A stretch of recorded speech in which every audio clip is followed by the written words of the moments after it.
To achieve financial freedom, you need to live below your means. That is, ensuring your expenditure is less than your income. A large number of you out there earn a good income, but you find yourself struggling financially. And that is because you fail to practice the act of living below your means. But you're not alone on this road. Study has shown that more than 35% of workers around the world live paycheck to paycheck. And that means they totally depend on their next paycheck or on debt to settle their needs or emergencies. I don't want you to live a paycheck life. I want you to live a financially comfortable life where you're not dependent on your next paycheck. But to defeat this paycheck life, you need to live below your means. And that is why in today's video, I will be sharing with you 8 proven steps that will help you live below your means, save more, and achieve financial freedom. Let's get into it. First, you need to understand what living below your means means, and also identify signs that show you're living above your means.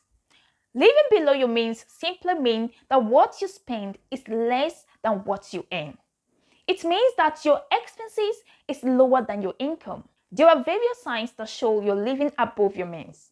And some of them include you have no savings or you find it difficult to save. You have no emergency fund. You borrow a lot and find it difficult to repay those debts. You're always worried about paying your bills. You live paycheck to paycheck. You spend more than 30% of your annual net income on rent, etc. Now, these 8 steps that will help you live below your means will be divided into 3 parts. First, we have the financial awareness part. Second, we have the expenditure part. And third, we have the personal part. Let's start with the financial awareness part. The first step to living below your means is knowing your financial reality. A lot of people go through their daily, monthly, and yearly activities without knowing how much they actually earn, spend, or owe. And as a result of this financial ignorance, they find themselves living above their means and experiencing financial problems. Knowing your financial reality is one of the most important steps in the journey to living below your means and achieving financial freedom.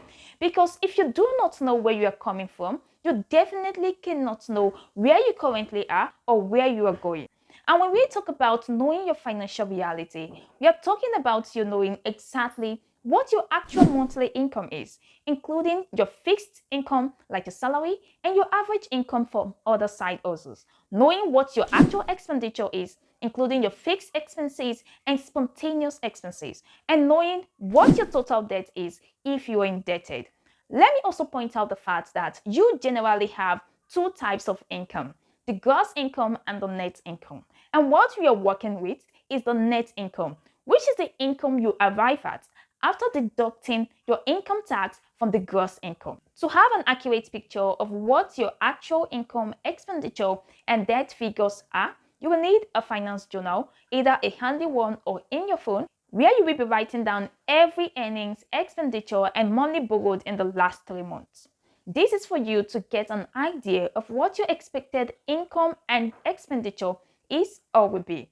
But if you cannot recall every of your financial activities in the last 3 months, you can start with this month. Once you've done this and gotten a clear picture of your financial reality, we move on to the next step, which is evaluating your expenses. This is the point where you know whether you're living above your means or below your means. In evaluating your expenses as recorded in your finance journal, first you have to calculate what percentage of your monthly income went to your monthly expenses.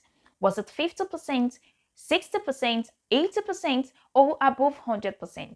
If you spend 50 to 60% of your monthly income on your monthly expenses, you are on the safe side.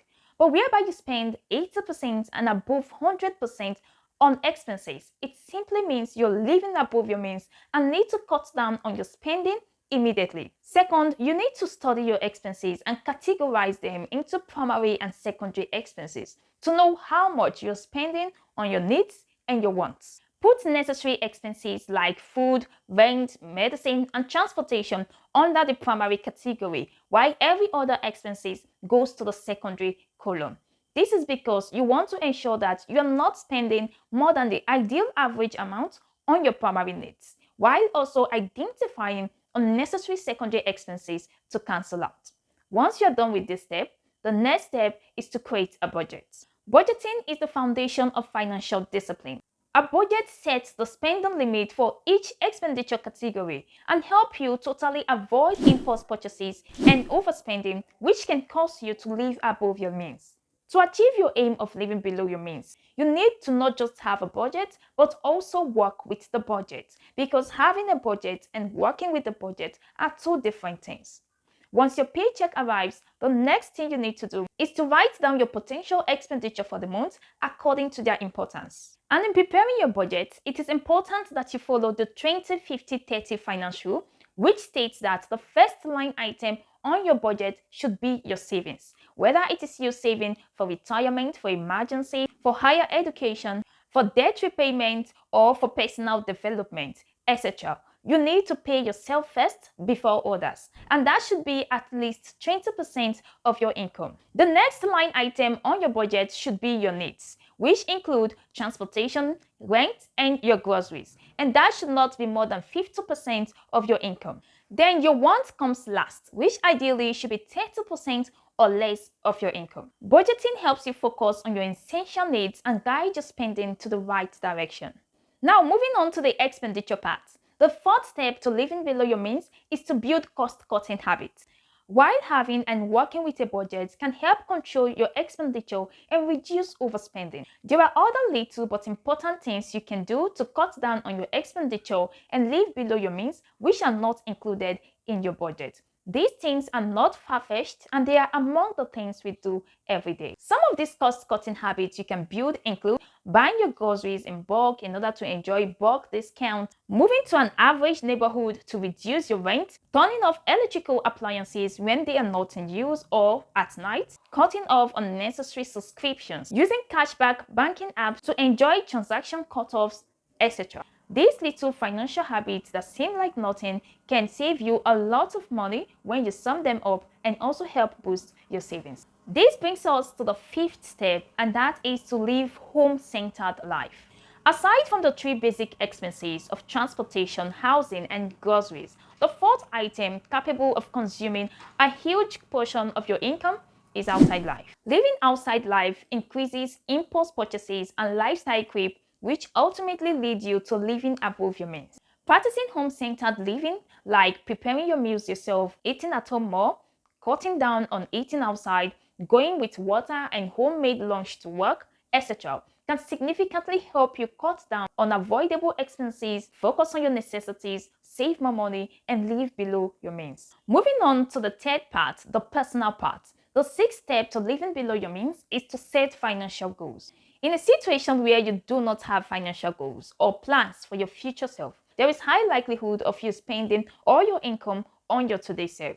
Lack of financial goals with time frames within which you intend to achieve these goals lead to instant gratification and can cause you to live above your means. Having financial goals such as saving for a home, saving for retirement, saving for personal development, saving for emergencies, paying off your debt, etc., gives a clear purpose and direction for your money. These goals provide a pathway for limited spending and smart financial decisions. This takes us to the seventh step to living below your means, and that is to move with like-minded people. The attitude and mindset of people you surround yourself with can significantly influence your financial habits and your commitment to your financial goals. When you choose the right people, you build the right financial habits and vice versa. To achieve your goal of living below your means, you have to move with like-minded individuals who are also interested in living below their means. Having the aim of living below your means while surrounding yourself with extravagant individuals can influence your spending habits and make you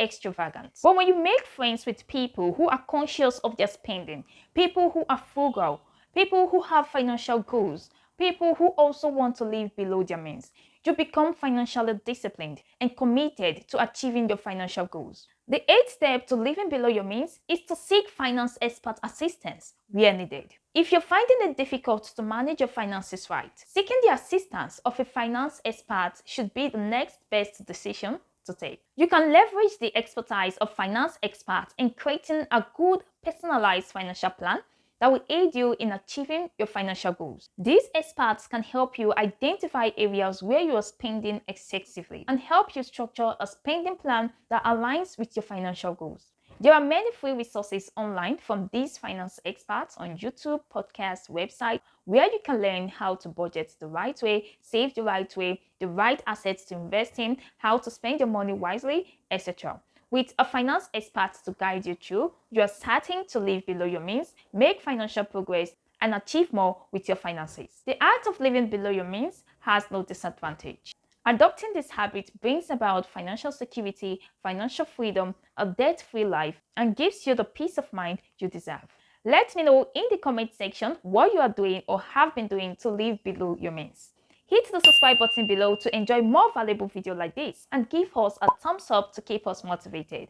Don't forget to share this video to friends and family members who will find it helpful. Thank you for sticking with us to the end. See you in our next video. Take care.